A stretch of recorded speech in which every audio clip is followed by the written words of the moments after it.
¿Alguna vez has sentido que tienes mucho cariño, paciencia y ternura para dar, pero te detienes porque crees que primero debe ser perfecto? Carlos tenía 34 años y trabajaba como profesor auxiliar de matemáticas en un instituto público del norte de España.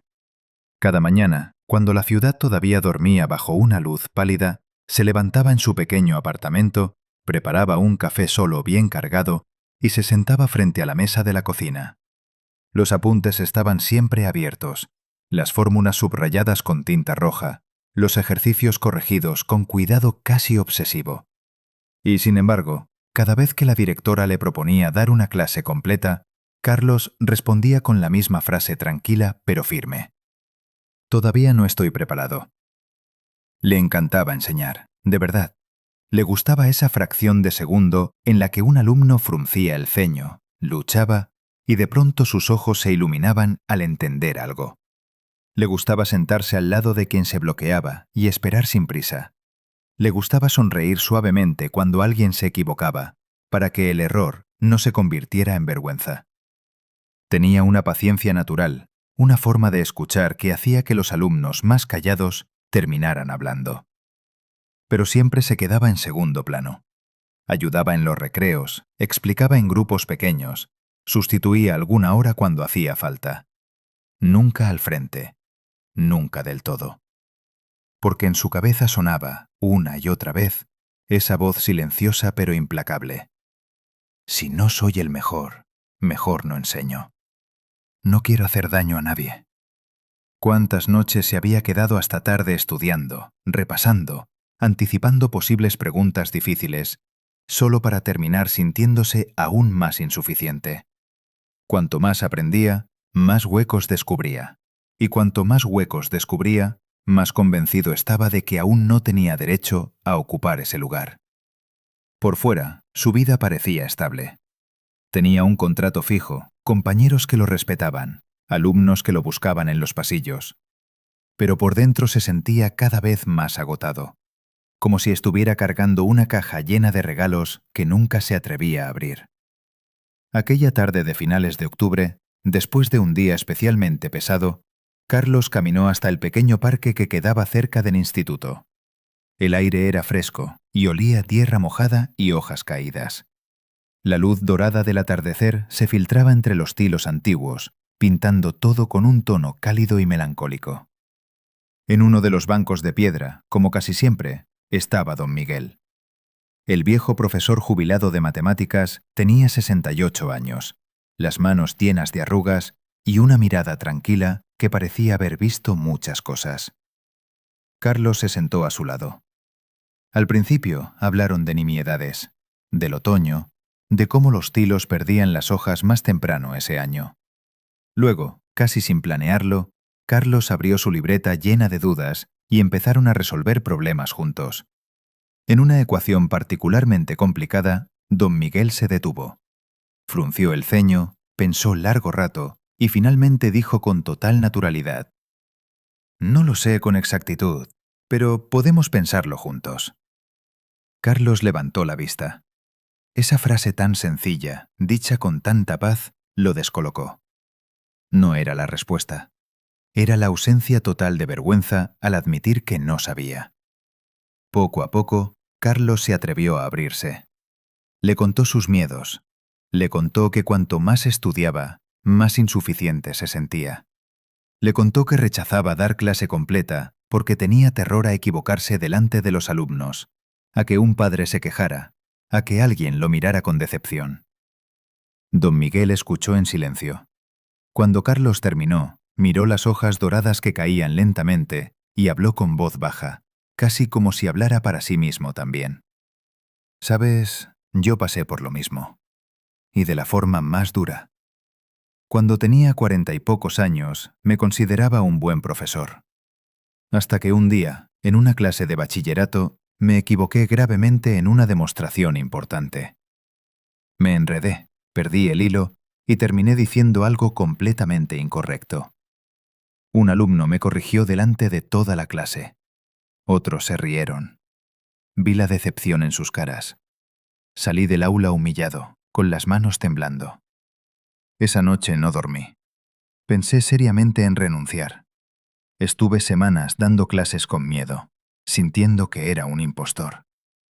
Don Miguel hizo una pausa larga. El viento movió suavemente las hojas a sus pies. Al final entendí algo que me costó mucho aceptar.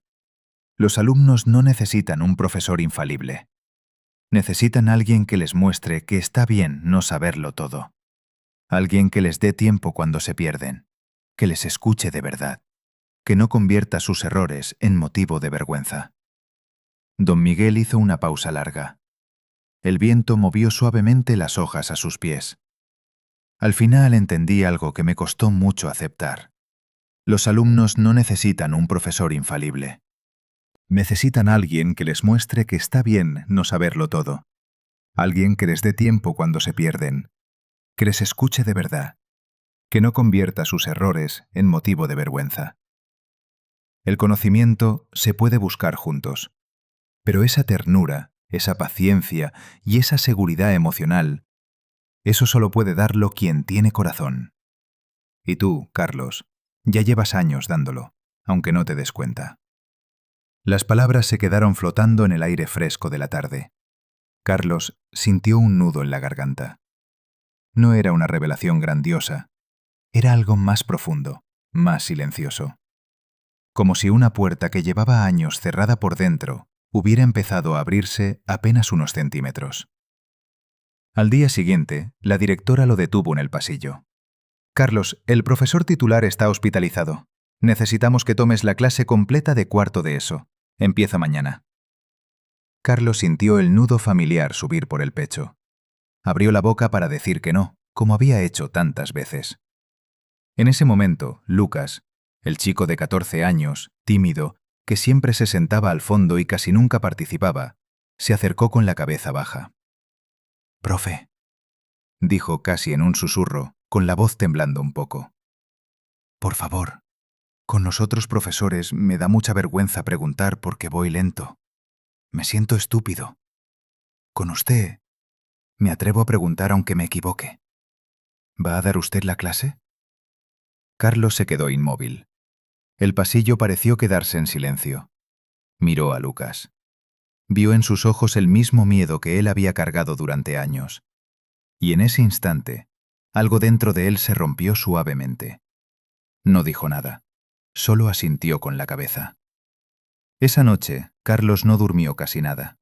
Se quedó sentado en la cocina hasta muy tarde, mirando la taza de café ya frío.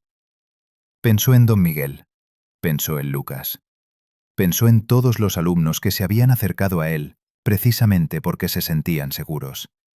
Se dio cuenta de que su miedo no solo lo había paralizado a él, también había estado privando a otros de la ternura y la paciencia que él sí podía dar. A la mañana siguiente entró en el aula con el corazón latiéndole fuerte. Cerró la puerta con suavidad. Los alumnos lo miraron expectantes. Caminó hasta la pizarra, tomó un trozo de tiza y escribió con letra clara y firme: «No lo sé todo, pero lo vamos a entender juntos». La luz dorada de la mañana entraba por las ventanas grandes e iluminaba la pizarra. El aula se quedó en silencio unos segundos. Empezó la clase. A los 20 minutos, una alumna se equivocó en un ejercicio y se puso roja, bajando la cabeza avergonzada. Todos los ojos se volvieron hacia ella. Carlos se acercó despacio, se sentó en la silla vacía a su lado, como había hecho tantas veces en el recreo, y dijo con voz tranquila y cálida: «Está bien, Laura. No pasa nada. Esto es normal. Vamos a verlo otra vez juntos, paso a paso». La chica levantó la mirada. La tensión en sus hombros se aflojó. Varios compañeros sonrieron. La clase continuó con un ambiente diferente, más ligero, más seguro. Y Carlos, mientras explicaba en la pizarra, sintió por primera vez en muchos años que no necesitaba ser perfecto para estar ahí. Solo necesitaba ser valiente para dar lo que ya llevaba dentro desde hacía mucho tiempo. Su paciencia, su ternura y su sincero deseo de acompañarlos día a día.